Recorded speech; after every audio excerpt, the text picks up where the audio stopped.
1896 August 31వ తేదీ. ఇంకా 20 మైళ్ళు పోవాలి. ఆకలి అవుతుంది. వీధిలో తిరుగుతుంటే ఒక ఇంటి తలుపు తెరిచి ఉంది. ఆ ఇంటిలోకి పోయాడు.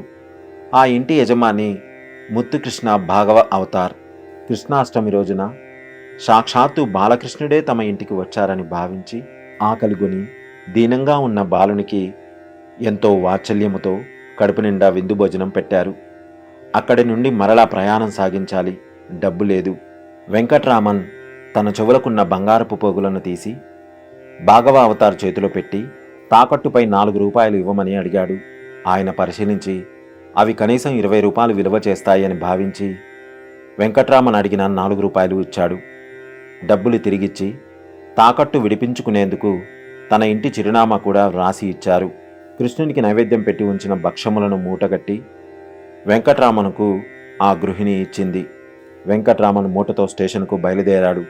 భాగవ అవతారు రాసి ఇచ్చిన విలాసపు చీటీని వీధి మలుపు తిరగగానే తాకట్టు వద్దు, ఏ కట్టు వద్దు అని భావించి చింపివేశాడు.